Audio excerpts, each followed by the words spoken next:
So the peptides are more natural, that are going to help you get gains and help you recover, especially when you're going to bed. Signs that maybe there's some kind of an issue. Sure. And obviously, without doing the blood work, what are some of those signs? The mental state, is that more of a thyroid issue? That this 26-year-old has a 260 testosterone level, which is tanked in any realm of life.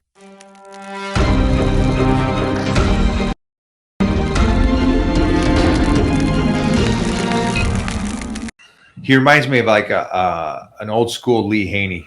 Oh, really? Being in person, yeah. Just he's taller than Lee, but just that prettiness, that he looks athletic. Yeah. Instead of, I mean, he's obviously a bodybuilder, but he looks athletic, like he can get out and he can tussle, and so it's cool. He can move, he can run, maybe jump if he needs to, instead of not just being a ball. Yeah, baby. He can get some girls, Yeah, at the pool party. Hit the pool party, get some snow bunnies. That accent gets him. Oh, I'm sure. Ladies love that, like the Black James Bond. Yeah, right? Speaking of that, I wish Idris would get that role. Yeah, I wish he would. That would be awesome. That would be awesome. That would be a game changer if he got that. That would be so inspiring as well for like young black kids out there to see, someone of his stature doing such a big role. But that role is such a English gentleman role, which that doesn't, it's not associated with us.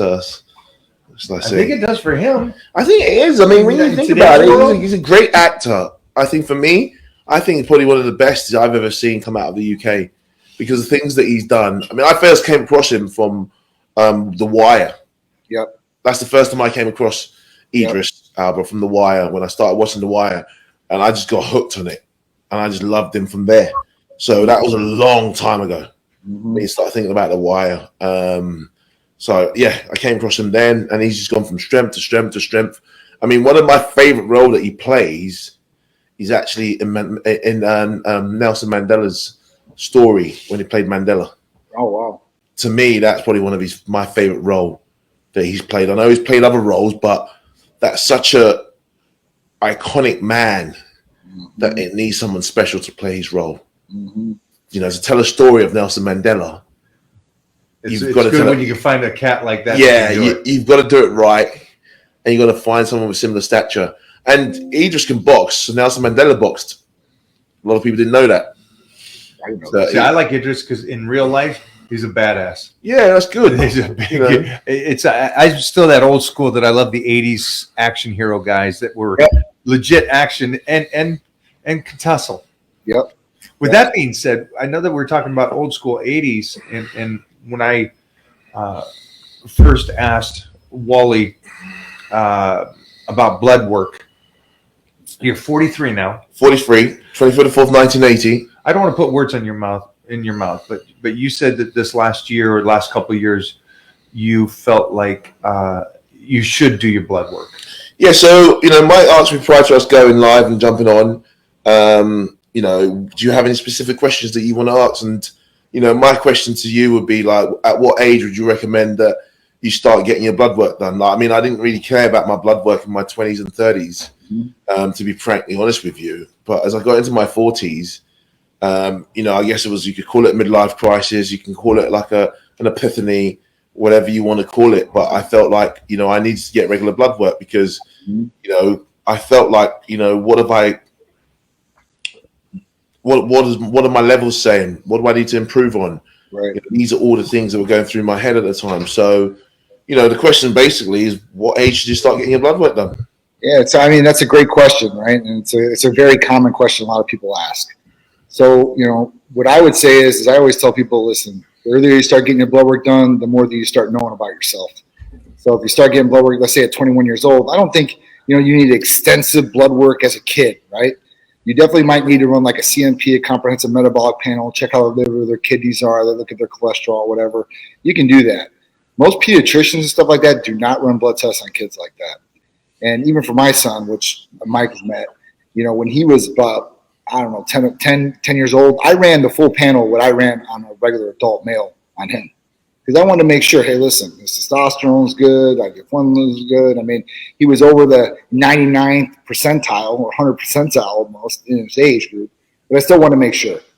A lot of people, they don't do that, and that's okay. But as we start getting older, we know that more problems are going to start arising.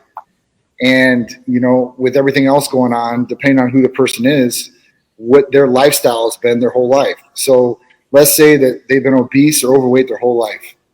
And at 21 years old, they're like, you know what, I'm going to start changing things. So I'm going to start eating right. I'm going to start training. And they start doing that and they start getting a little bit of results, but they start plateauing. And at that point, they're like, why? I don't know why. So that's where really a blood test would really come into play to see, hey, listen, maybe there's an underlying issue that's holding you back from where you want to go. So it could be testosterone levels, IGF-1 levels. I mean, even people that have, diabetes type 2, a lot of people don't even know that they have diabetes type 2 because, one, they've never been tested. And they have no idea what the symptoms are that they should be looking for to know this. And you really don't see it in the beginning because it was a silent killer. So at that point, there's different things you need to start looking at. So 21 years old is when I would say for somebody to start really doing blood work on themselves. Now, if everything's good and dandy and your blood work are optimal and everything like that, I would say maybe once a year, just to run it's a maintenance type thing. When we look at people maintenance their cars, their airplanes, whatever it is, everything needs to be maintenance and looked at. So if we just deny ourselves that, then we're doing ourselves a disservice to our health and the way that we're going to feel. That's the common answer I would tell somebody. Usually I would say 21 years old. And it really depends on what your lifestyle and health is. But even if you're the healthiest individual out there, you want to be the best. Like Mike, he wants to be the best at everything, right? He wants to make sure everything's optimal at all times. That's the exact same way I am. And that's how a lot of people should be. But people aren't really like that. And they throw themselves a wayside because they're so busy doing whatever is taking priority except for their health. So that's the big thing. I would say check out at 21 years old, keep tracking yourself. Keep a record of every one of your blood tests, put them in a file so you can see the trends as you age. And if there's any ever problems that may arise, right? Like whether it's a PSA problem, so your prostate's going up and you didn't know. And now you start seeing a trend in your prostate going up, where your cholesterol is just jacked up and you don't know what's going on with that. So you can really start dialing that in and seeing what's going on. I have a question. Because I love your text that you just sent me over. Something that sparked that I would love you to speak about is signs that maybe there's some kind of an issue.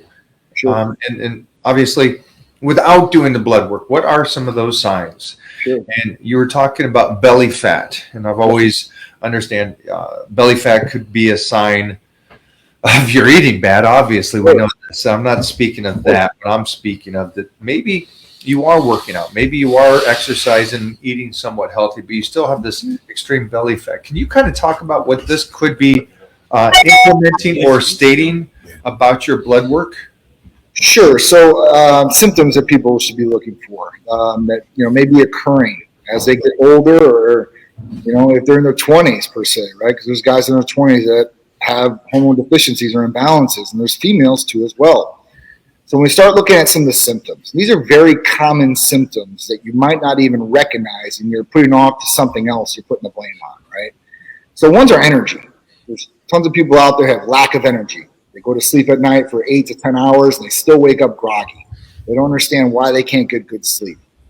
And then they start blaming their low energy levels on not getting sleep, right? Even if they're sleeping 8 to 10 hours a day. So that's the first one. If you have low energy or lethargic, there's something going on somewhere, right? So that's one to look at. Cognitive thinking. So the way that you're coming up with things. If you're having problems and that word's on the tip of your tongue all the time, then that could be an issue with hormones. Belly fat. So I'm sorry, before you go over that one, is the mental state, is that more of a thyroid issue? Sure. So it could be affected by the thyroid, or it could be affected by testosterone, because there are testosterone receptors in the brain. And these receptors in the brain, basically, they cover a couple different things. One, clarity is one, right? Two, well-being. So a good self-well-being, that's another big one that's affected by testosterone levels. The other one I would say that mental is going to be depression. There's a lot of people that have low testosterone and they're depressed. And when they raise their testosterone levels, they come out of depression. I don't know how many patients we've seen that have come off of antidepressants by correcting their hormones. They were put on these antidepressants because they went into their doctor and they told their doctor they have low energy levels, they're having problems, the erectile dysfunction in the bedroom, and they're not feeling good about themselves. Now, what's the reason you're not feeling good about yourself? There is no reason. I look like Mike O'Hearn. I got $1 million in the bank. I'm driving a Ferrari or Lamborghini. Life is good, but I just don't feel good about myself. I don't feel good about what's going on. I just have these bad thoughts. This could be along with testosterone. Could also pair up with thyroid. Thyroid, and I mean, all these hormones are working together, right? So, they can overlap in some of the different areas, but some of those main keys you need to look for. Belly fat was the other one. So Yeah. if you're getting belly fat, this could be from a number of different reasons. This could be from hormones off or imbalanced. You could have high estrogen levels, so you're retaining. That's the one normal. It seems like it's always been a gym statement that is, you got these guys that are working out hard, doing everything, skinny arms, skinny legs, and got this belly.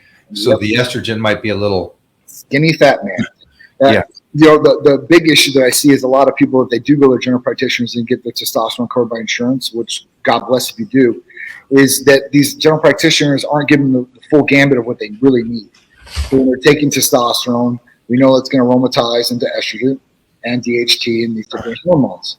They're not looking at that level, right? They're not looking at, well, if you take testosterone, your testicles are going to shrink. So what's that going to cause? Low semen production, infertility because of that, not infertility because you're not producing semen.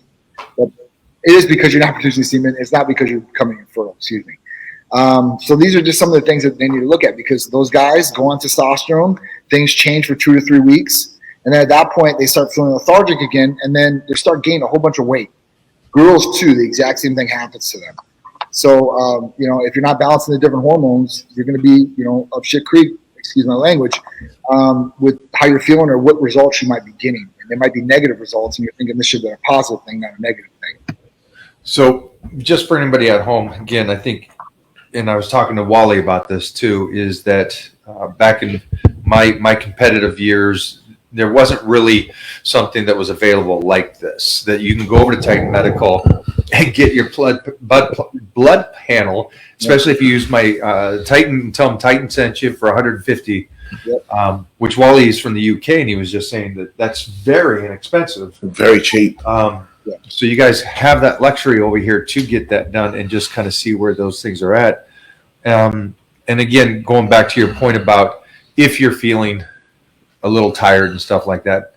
But I want to make sure that these people out there realize that because this wasn't around back when I was competing, I think it is around today. And so for you youngsters, and everybody's younger than me, I'm old as pie. So, you 30-year-olds, I've sent over some 25-year-olds even with low T levels. And you find out that this 26-year-old has a 260 testosterone level, which is tanked in any realm of life. So again, you can get over there, you can find that out and make sure that you're taking care of that situation. And then also the big thing that intrigues me is nighttime recovery. How much better can I get from tonight to tomorrow? And so those medications or peptides that you can do at night to enhance your body to fully recover, because Wally has one of these, what are the Whoop bands? Yeah, Whoop band. And I think that's pretty great if you can kind of have one of those bands on you and it tells you how well you've recovered. Oh, wow. I got frustrated with mine. I couldn't read it and understand it.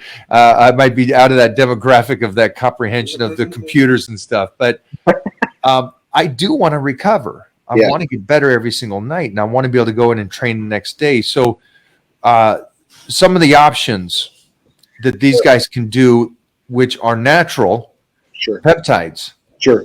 So the peptides that are more natural and that are going to help you get gains and help you recover, especially when you're going to bed.